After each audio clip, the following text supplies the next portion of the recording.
Hey folks, it's your buddy Mike Messier here on One Pro Wrestling and Sports Fan YouTube channel. You might be seeing this video on Twitter or Instagram or even LinkedIn. You won't be seeing it on Facebook because I've been banned. Yes, I've been banned from Facebook. So I'm actually kind of happy about it because I put too much time into that platform anyway, and I'm fine with it. I'm really okay with it. I'm okay with my banning.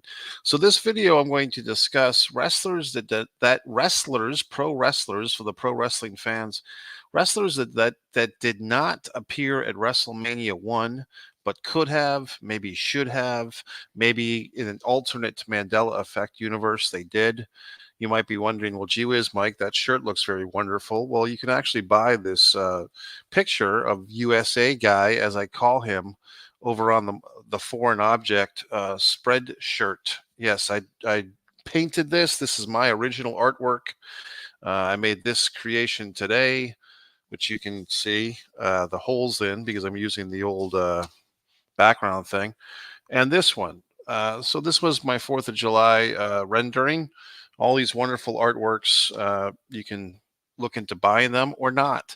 Or you could just subscribe to One Artist, Mike Messier, over on YouTube and check out my art as it comes out. Now I'm going to discuss WrestleMania 1. For those of you that haven't watched it, I know some of the younger fans, maybe it hasn't even occurred to you that you should watch these old wrestling shows for historical context. How do you know where we're going if you don't know where we've been? So for the young wrestling fans out there, if nothing else, you can see how the sport has evolved, how it's changed. But it's actually a pretty fun show. It's a fun little, tight little show by comparison. You know, this show probably, I just counted the actual match time of all the matches, and it's unbelievable that it's really only about 61 minutes of actual wrestling action with the 9 matches. Like I said, in this video, we're going to discuss some wrestlers who were not on the show but should have been.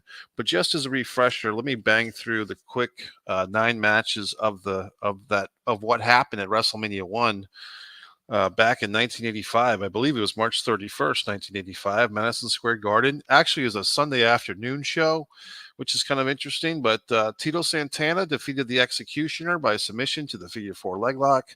The Executioner was actually Playboy Buddy Rose underneath the mask. By the way, this is live. If you happen to be awake, 3:32 a.m. Eastern Standard Time on July 8th. This is when I'm doing this. So if you happen to be tuning in live, you can comment in live time. The second match was King Kong Bundy with manager Jimmy Hart before Bundy was, I believe, traded to Bobby the Brain Heenan. I think the missing link was involved in that trade somehow. But basically, King Kong Bundy defeated Special Delivery Jones, SD Jones. They made this thing out to be like a world record of, I think they were saying 6 seconds at the time. It was actually more like a 24-second match, but for whatever reason, they were trying to build it up as being a 6-second record. The third match, I guess that was just to build up Bundy. That was the point. Ricky the Dragon Steamboat, I don't think he was even called the Dragon yet, but Ricky Steamboat defeated Matt Bourne. Really should have been a better match. This was another one of these matches that was only about 6 minutes long. Steamboat was really getting the nice push here. He was a newcomer. He had just wrestled at Starrcade 84 back in November in Greensboro, losing a nice match to Tully Blanchard. That's a really underrated match, the Tully Blanchard Ricky Steamboat Starrcade 84 match. Here he is against Matt Bourne. Matt Bourne, I think, could have been pushed a little bit stronger, but he was basically brought in as an underneath guy. It's nice, though, that Matt Bourne got to say he wrestled at WrestleMania 1. I think the next time he would be at a WrestleMania wouldn't be until WrestleMania 9 as a Doink. Okay. The next match is kind of an interesting one. Another wrestler that's kind of been forgotten with time, David Sammartino. Sometimes he was known as Bruno Sammartino Jr., sometimes he was known as David Bruno Sammartino. He had his father with him in the corner, and he went against Brutus Beefcake. He wasn't the barber yet. He was just Brutus Beefcake. What a bunch of names. And I mean, that guy has like 3 gimmick names in one name: Brutus, Beefcake, and then they added the barber in 87. So he had 3 gimmick names. He was with Johnny Valiant back when they were still calling him Johnny Valiant. They would later just call him Johnny V as the manager. And they went to a double disqualification. I believe that Bruno and Johnny Valiant got involved towards the end. That was actually a pretty good match there. It's too bad that David, he was pretty short for a WWF wrestler. They weren't doing the junior heavyweight title very much at the time. I'll get into that later in this video. But it's too bad that David didn't have a better career in general and specifically in the WWF. The next match was the first, I guess you can say that this was the first ever intercontinental title match at a WrestleMania. And I think if we're going in order here, this would be the first ever championship match of any kind at a WrestleMania. Greg Valentine, the Intercontinental Champion, once again with Jimmy Hart. Jimmy Hart, you could say, is the first manager to appear twice at a WrestleMania. But basically, Greg Valentine pinned the Junkyard Dog, but they actually, on the results here in Wikipedia, they failed to mention that Tito Santana came out and talked to the referee, and I believe they reversed the decision. And they restarted the match, and JYD ended up winning by countout. That's at least how I remember this thing. I'm just going by the top of my memory, but the old Wikipedia doesn't have that. So I'm once again correcting the internet, and that's happened before, folks. There's been a lot of times, at least several times, that I've seen stuff, especially about wrestling, online, even on the old WWE network.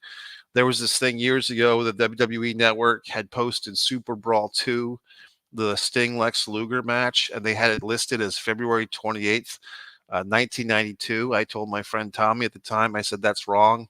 The match actually took place on Leap Day, which was February 29th, 1992. My friend didn't believe me that I was correcting the WWE network. He Googled it, and of course I was right. It was February 29th, 1992. But in any regard, I believe the Junkyard Dog ended up winning that match by countout.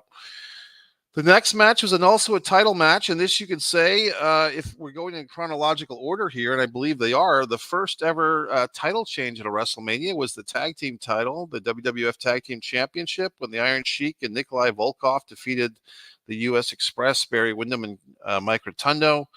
Once again, a pretty short match. This match was listed at just 6 minutes or something. Really not very long matches on this show. This was actually a pretty damn good tag team match. These two tag teams had a nice feud that year, trading the belts back and forth. The U.S. Express got the belts back from Nikolai and the Sheik, and then they lost them later on to Valentine and Beefcake.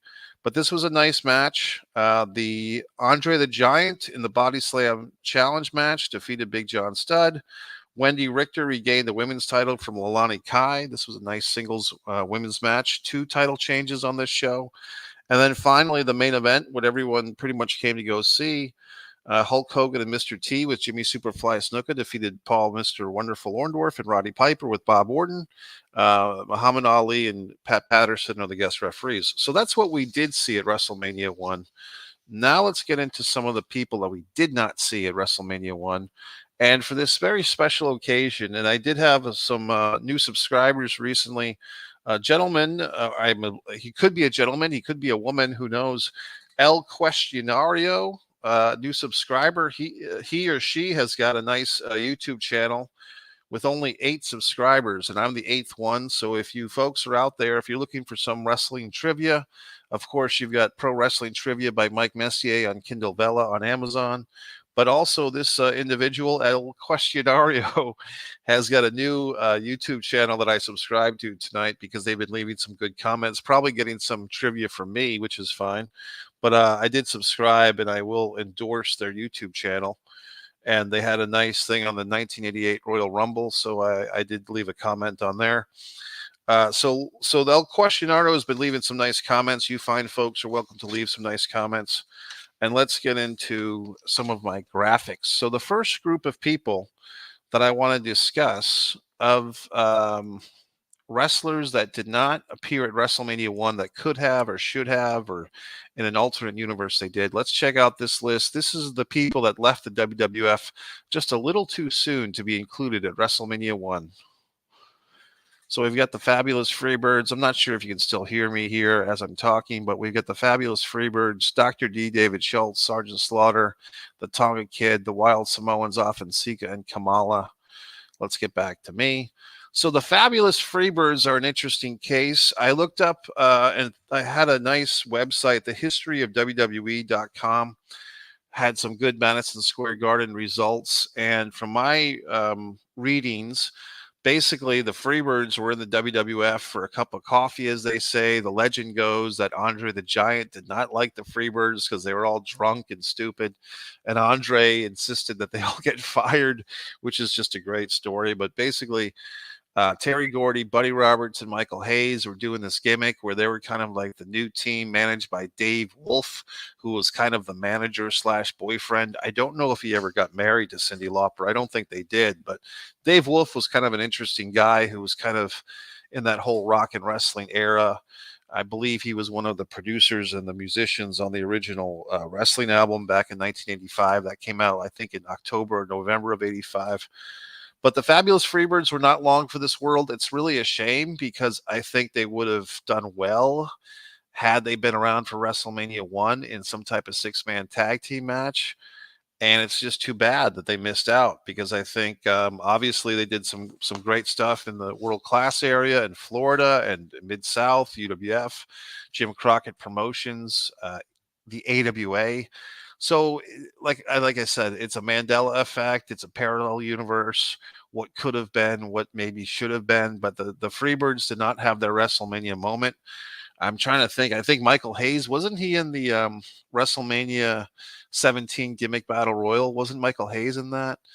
And then they did get inducted into the WWE Hall of Fame. Unfortunately, I think both Terry Gordy and Buddy Roberts had passed away, so it was left to Jimmy Jam Garvin and Michael P.S. Hayes to kind of get that induction. But it's just too bad the Freebirds never really had, beyond what I just said, a real WrestleMania moment for all the Freebirds, which is unfortunate. Terry Gordy, of course, did do that Executioner thing in '96, and that wasn't very well done. Although I think he got an action figure, didn't he? Get like one of those little Jack's action figures. Okay, so the Freebirds, and who else did I have on that list? I had the Tonga Kid. Let's go in order here. Dr. D. David Schultz, if you listen to the good doctor, he'll tell you that he invented WrestleMania, that, having Mr. T, and David Schultz claims that it was going to be himself and Roddy Piper against Mr. T and Hulk Hogan. And David Schultz has a pretty good story of calling out Mr. T for a fight. But of course, David Schultz was the guy that slapped John Stossel for 2020 on that infamous report. I won't go into the whole thing here, but basically, David Schultz basically was collateral damage, and Vince McMahon got rid of him. Vince McMahon Jr. got rid of Dr. Death, or Dr. D. David Schultz. And interesting, you had Dr. D. David Schultz and Steve Dr. Death Williams. With Dr. D, it was always just Dr. D. David Schultz. And what does D stand for? Death. But they never really called him Dr. Death David Schultz for whatever reason. Just splitting hairs here. And David Schultz never really had a WrestleMania moment. And it's too bad that he never really, the other promotions, Mid Atlantic or Jim Crockett Promotions or the AWA, never really picked him up.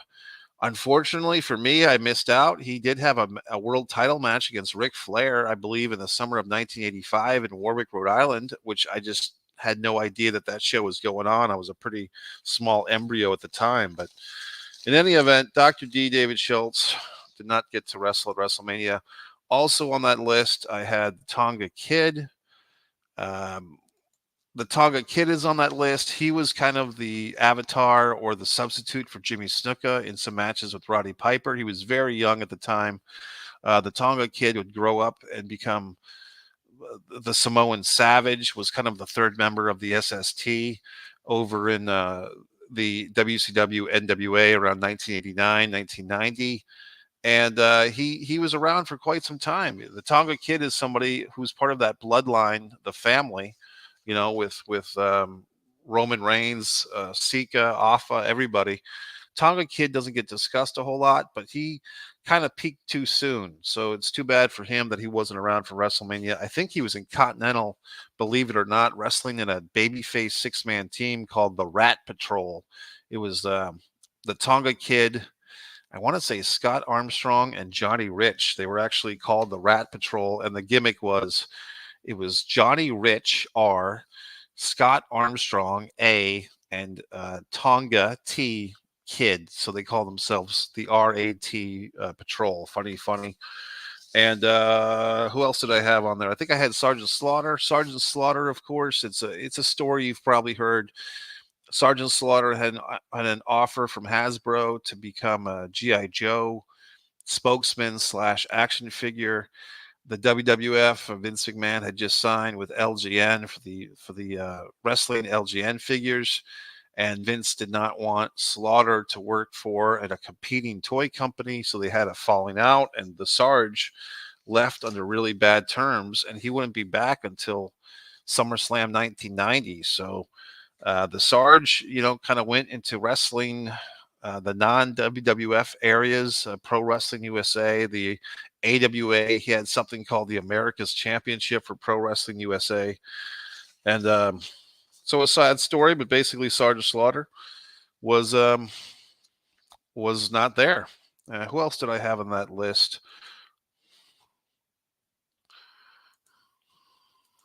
Afa and Sika, the Wild Samoans, they were WWF mainstays for many years. They were three-time World Tag Team Champions. Of course, Sika just passed away.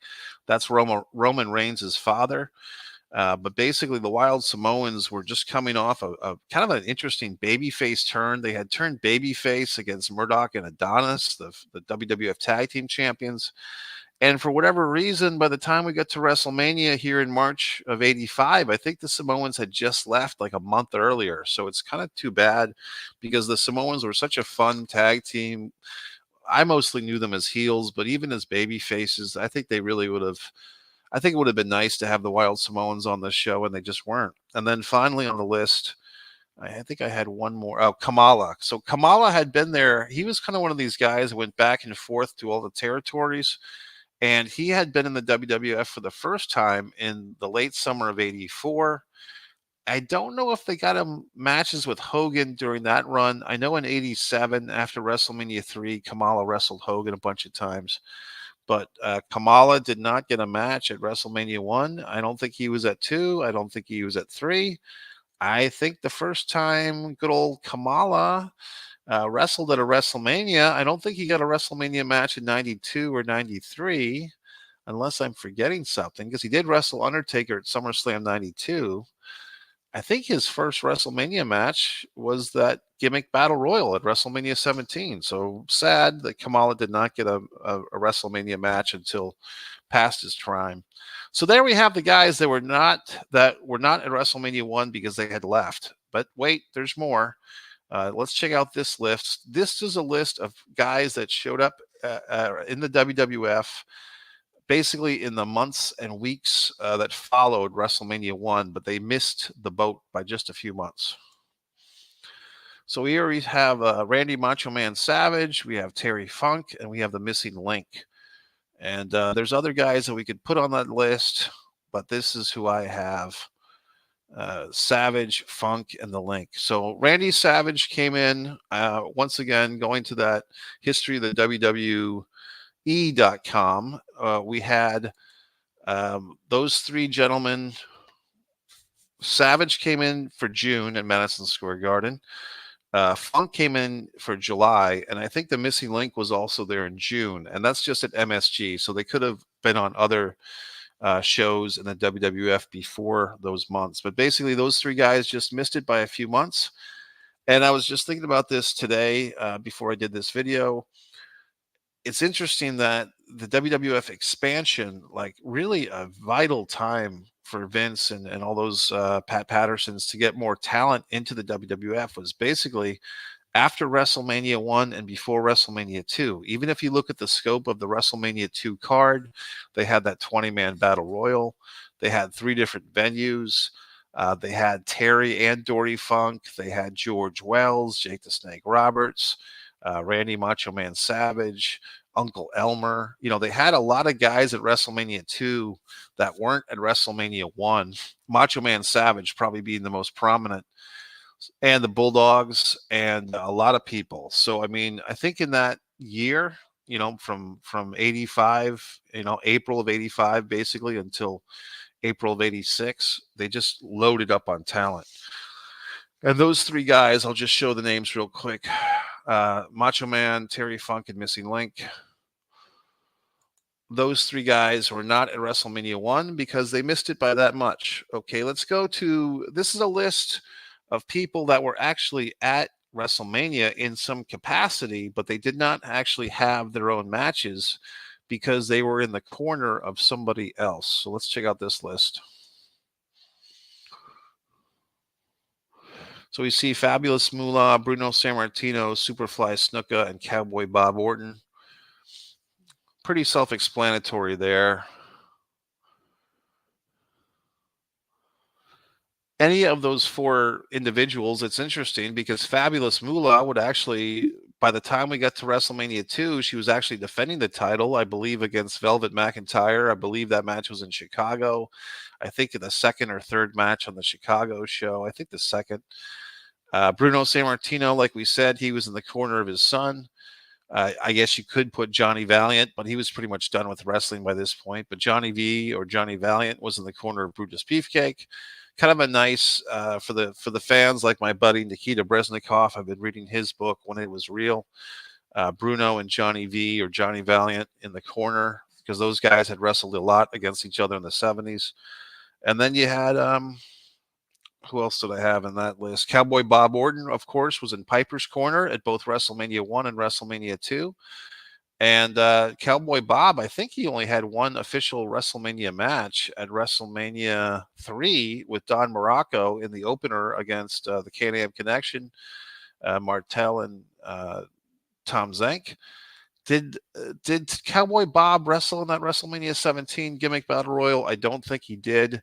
But he was there at WrestleMania 21 with his son in his son's corner against The Undertaker. But Cowboy Bob never had a singles match at WrestleMania unless I'm forgetting something, folks. And I don't think he was in the WrestleMania 4 Battle Royal. I think he was gone by then as well. So interesting. And let's move on. Superfly Snuka, I should say. Superfly Snuka, you would think as popular as he was, he'd actually have a match at WrestleMania, but instead he was put in the corner with Mr. T and Hulk Hogan. He was the corner man for those guys to kind of balance out Cowboy Bob. So it's just kind of sad that Jimmy Snuka, he did come back to the WWF for WrestleMania 5, but he was just kind of introduced to the crowd. And then at WrestleMania 6, I believe that's when he came back, and I think he lost a match to somebody at WrestleMania 7. I believe Snuka lost to The Undertaker, and at WrestleMania 6, I believe Snuka lost to someone. I'm just kind of blanking on it right now who he lost to. It wasn't DiBiase. Was it Mr. Perfect? Did Kurt Hennig beat Superfly Snuka at WrestleMania 6? I'm just kind of having a little Messier moment here. But in any event, let's move on to the next list. Here are three tag teams that I'll get into it, but here's three tag teams that if things had just been a little bit different with the timing, they could have all been at WrestleMania 1. The British Bulldogs, the Hart Foundation, and the Killer Bees. Three great tag teams of the era. They all missed it.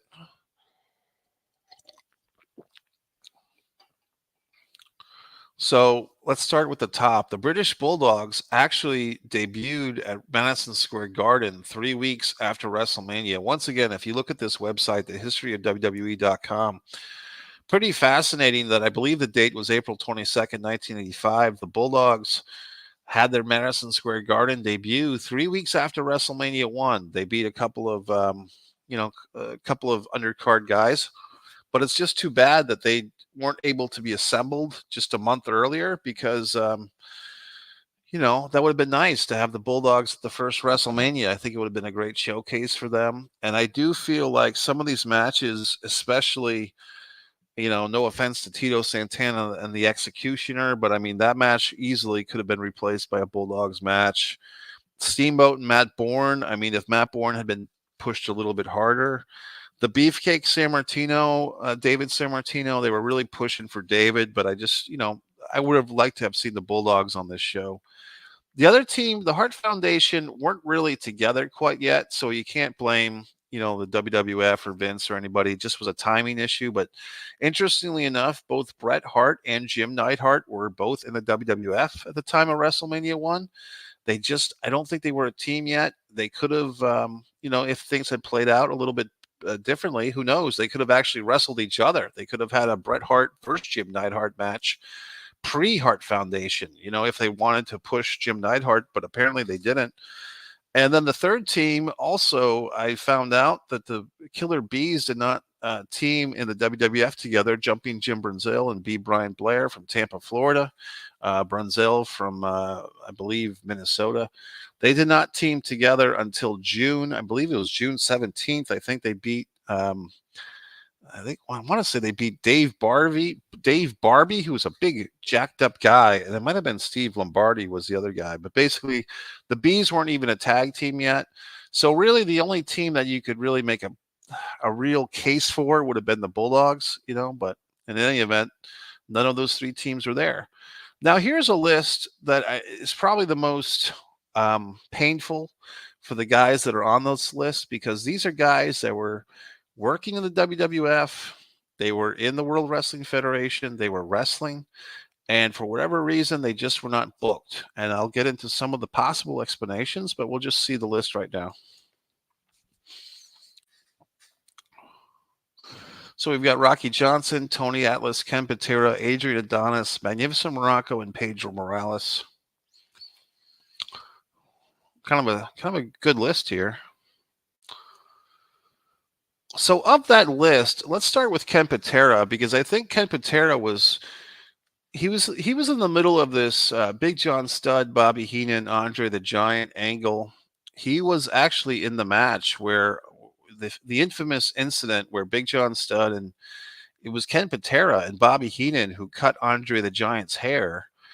But by the time the feud really got going, Ken Patera was in legal trouble, for something that he did before he even got back to the WWF. A couple of years earlier, him and Mr. Saito had a fight with police when they were both in the AWA.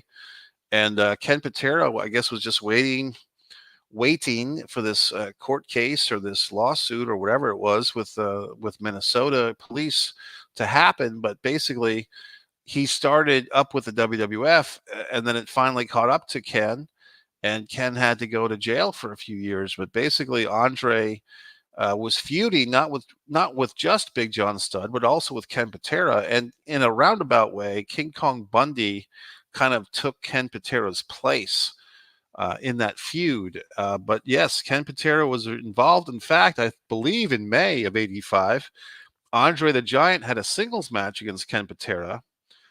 So it's interesting that Ken was there. He was there at the time. I don't even think he showed up in the corner. I mean, you would think that he would just be in the corner of Big John Studd or make some type of appearance at least, because Ken Patera was pretty prominent in the WWF at the time of the situation. But no, Ken Patera was not, as by my memory, he was nowhere to be seen on camera, at least for WrestleMania 1, which is too bad for him.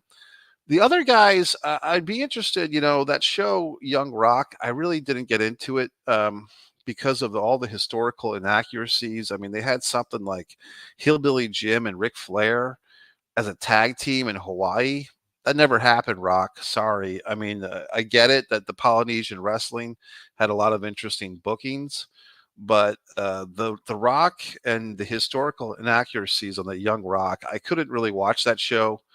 A friend of mine, a non-wrestling fan who was just a fan of The Rock, was always telling me how insightful this show was about wrestling. And I just had to laugh politely at her, because The Rock, his show, The Young Rock, is like a wrestling show for non-wrestling fans. It's just goofy, misinformation. But in any event, God, I do feel. Oh, there was one episode where Rocky Johnson, The Rock's father, was upset that he wasn't booked for WrestleMania, and I believe that story might have had some truth to it, is what I'm getting at. So I think that, as much as I say that The Rock's show, I do feel like he had some things that were somewhat in the ballpark of truth. And in any event, Rocky Johnson and his buddy Tony Atlas, his on again, off again tag team partner, former tag team champions, they were not on the show, but they were both in the territory at the time. So that's kind of unfortunate. I think I also had Pedro Morales, who at that time they used to call him Mister Everything in the World Wrestling Federation. At least that's what Gorilla Monsoon used to say. And but yeah, Pedro, uh, who was still a pretty top guy. I mean, he was kind of a guy on the downside. He started to lose more matches around 86 or so, but I think Pedro could have been on WrestleMania. I'll get into some possible matches for Pedro. And who else did I have on that non-booked list? So Adrian Adonis is kind of an interesting thing. He had just been part of that tag team. I think they were called the East West Connection. It was or the North South Connection, or the North. Because he had two things. It was Adonis and Jesse Ventura, I think, were the East West Connection. So what were Adonis and Murdoch? Was it like the East South Connection, or whatever it was? Uh, it might have been the East. I don't know. It was just all these connections, right? So I mean, because Murdoch, I guess you would say, was from the South. So were they called the North South Connection? I got to get this thing figured out now, because now I'm getting upset, because I know that Adonis was the East West Connection, but what did they call they call them the North South Connection. So that Adonis and Murdoch were the North South Connection, and I guess Adonis and Ventura were the East West Connection. So I guess Adonis represented both the North and the East. Fair enough. So Adonis was not, Murdoch had left, basically. Murdoch was gone from the WWF. But Adonis was still around, and he was kind of doing his leather gimmick again, like the leather jacket. And he had like this suitcase that said something. It had like a woman's name on it, like Mandy or something, or it wasn't Irene, but like Adonis had this weird gimmick where he had like this suitcase and it had a woman's name on it. Like if you go back to the Wrestling Classic, the first ever pay-per-view, Adonis is on that. And was it Mandy, or was it Gertrude or something? But in any event, Adrian Adonis was not on WrestleMania 1, and he could have been. And then finally, really an interesting case here, Magnificent Morocco, who I really am a fan of, especially as his heel work, especially 1983 was just great Don Morocco stuff. It's too bad, because the way that Morocco explained it, he was actually booked to wrestle Hulk Hogan at Madison Square Garden 3 times for the WWF title after WrestleMania 1. And he said that they kept him off, Vince Jr. kept him off WrestleMania 1 as, to have like a thing where, where Magnuson Morocco could just wrestle at WrestleMania, post WrestleMania, and be something fresh. So like he wasn't at WrestleMania because they were saving him for the house shows at Madison Square Garden to wrestle Hogan, which does make sense. But I feel like they could have had Morocco wrestle at WrestleMania 1 in order to build him up as a top challenger. I mean, that to me makes more sense. But in any event, Morocco was not there. And did I have one other name on this list? No, that's about it.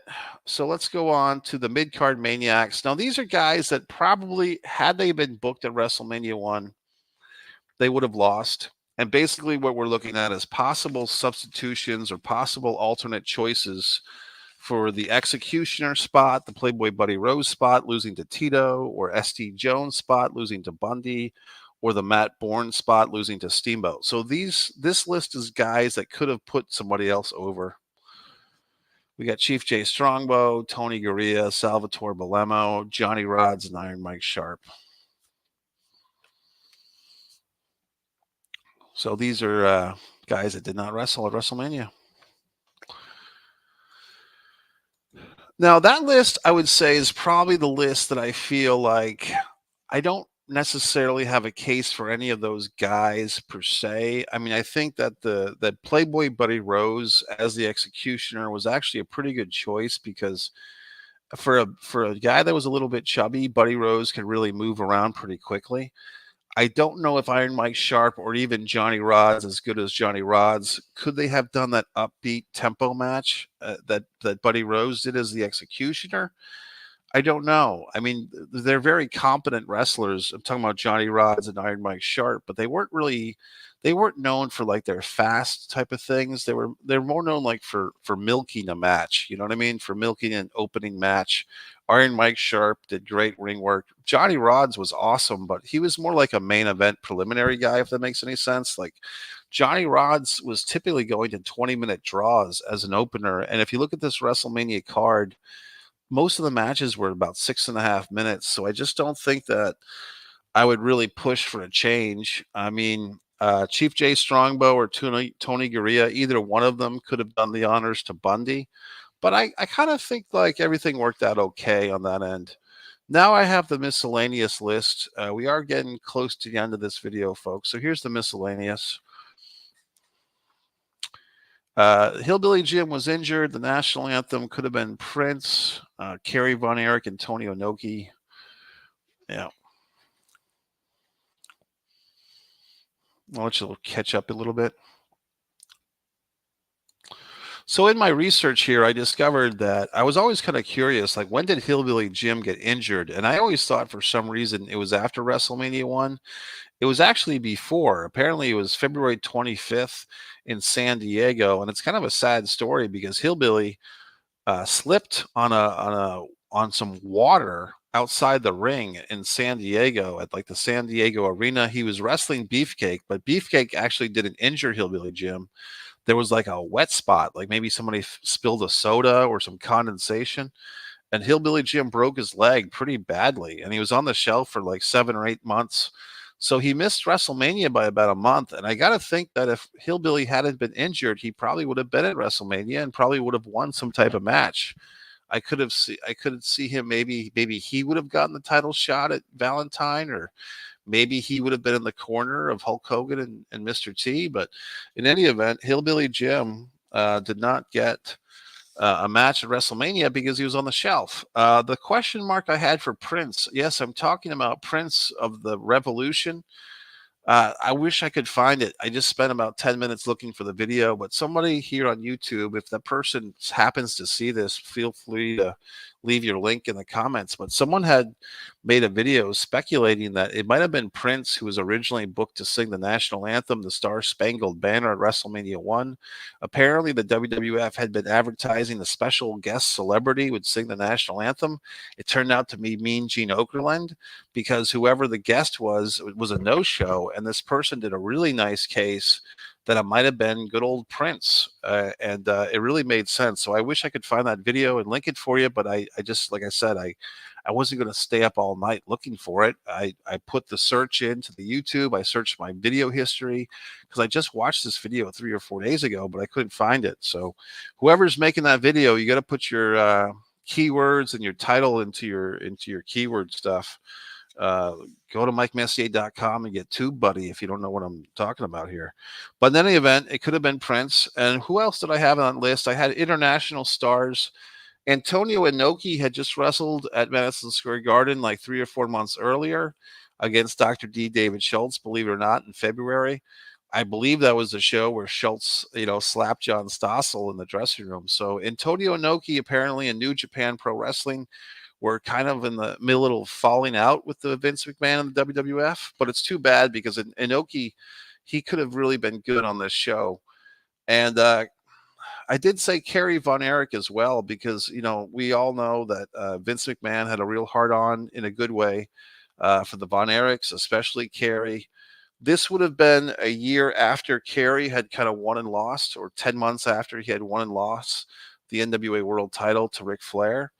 And I think Kerry, if Vince wanted to put out an olive branch or try to get the Von Erichs over there, even though they were still technically with the NWA, I think it could have happened. And I think, if Vince really wanted to get those Von Erichs back when they were at full force or close to full force, David had already passed away, but you still had Kerry with both of his feet intact. You still had Kevin. You still had Mike. And I think that this would have been a nice way to have done that. But I think Vince had so much talent right now to worry about. He didn't necessarily have to make a big push for the Von Erichs. In fact, I think a lot of wrestlers once they saw how successful WrestleMania 1 turned out to be, that's when more and more guys started coming over. So I can see what was going on there, perhaps. And then who else did I have on that could have been list? Oh, the junior heavyweights.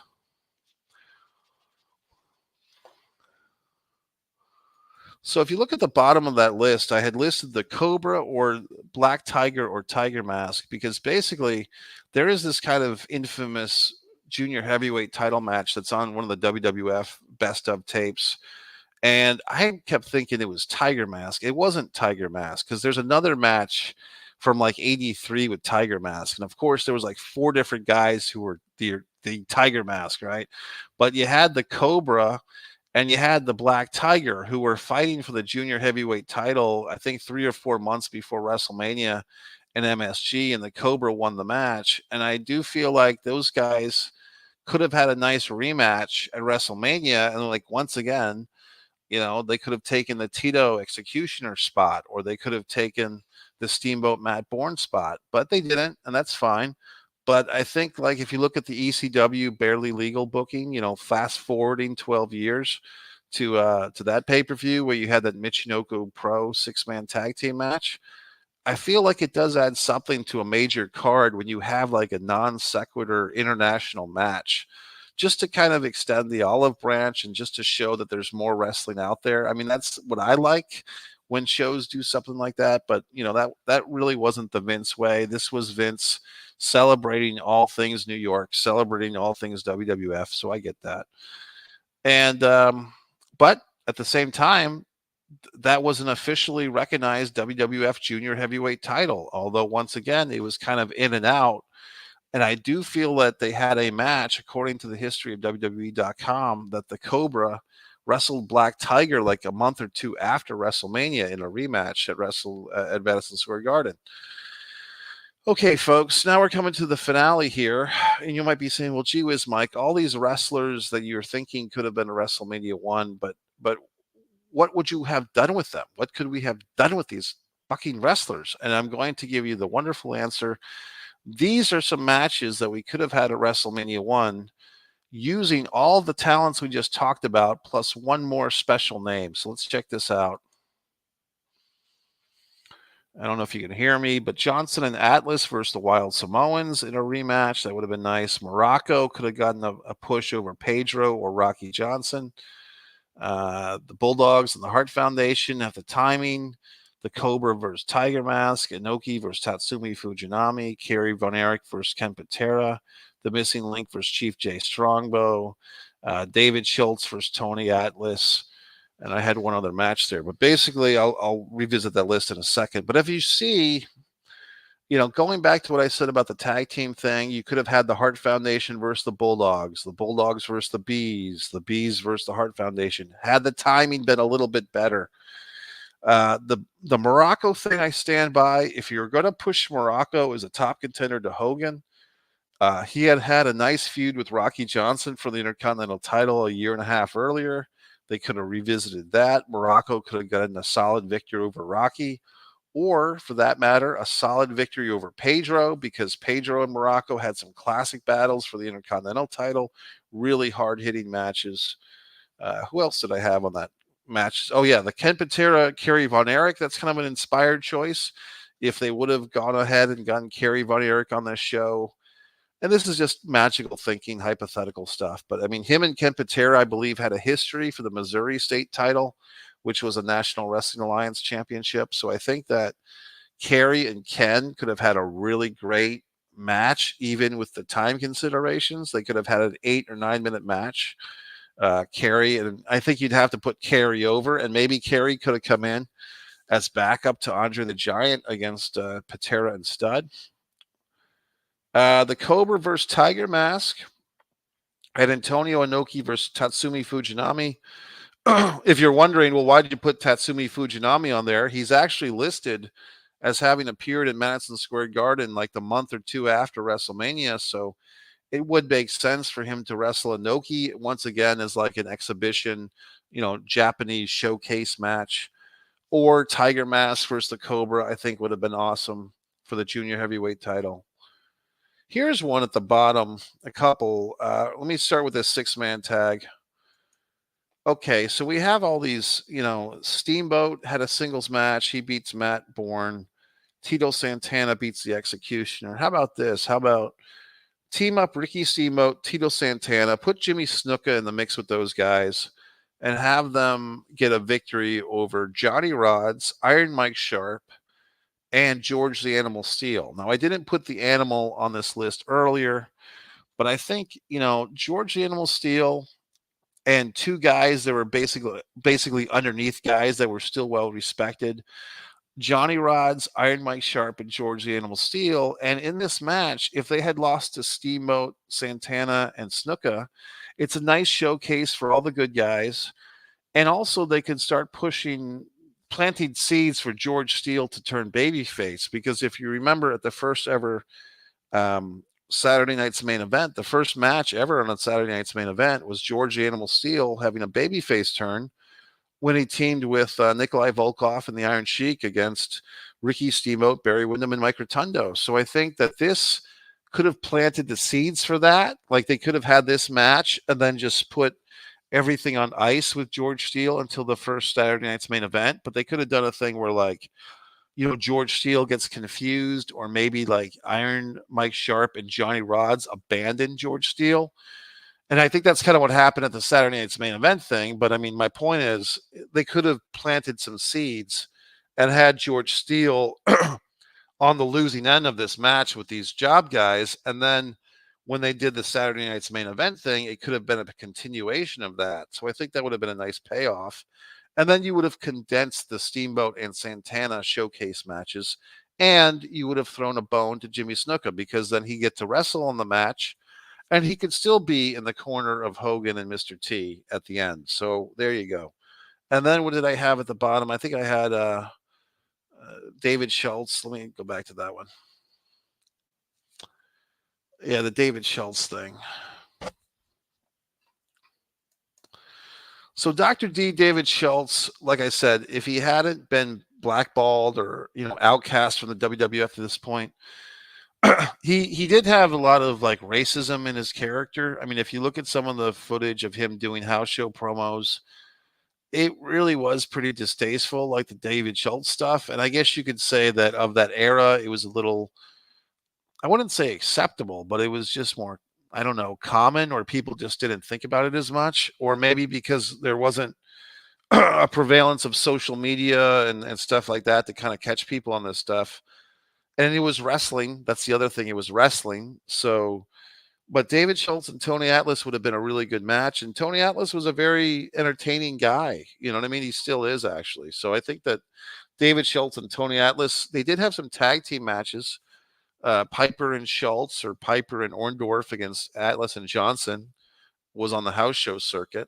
And then finally, I think I had the missing link. The missing link against Chief J Strongbow, just to get Strongbow on this show, I think would have been nice, even in a losing effort against the missing link, who came in, I believe, managed by Bobby Heenan, and he wasn't too long for the WWF. The Johnson and Atlas versus Samoans match, I think, would have been awesome. It would have been a rematch of the tag team title change from a year earlier when Johnson and Atlas had beaten the Samoans. And yeah, I know that I said the Samoans were kind of baby faces a little bit, but I think they could have easily, been heelish against Johnson and Atlas, and they could have had this thing as like a number one contenders match for the tag team title. And I think if Johnson and Atlas had won, or even if the Samoans had won, that the winning team to face, Sheik and Volkov would have been really pretty awesome. I mean, I think Johnson and Atlas for Sheik and Volkov would have been a great tag team title match. I think the Samoans versus Sheik and Volkov, and for that matter, the Samoans versus Windham and Rotundo. I think the only thing that would have been probably against the norm for WWF would have been Johnson and Atlas versus Windham and Rotundo.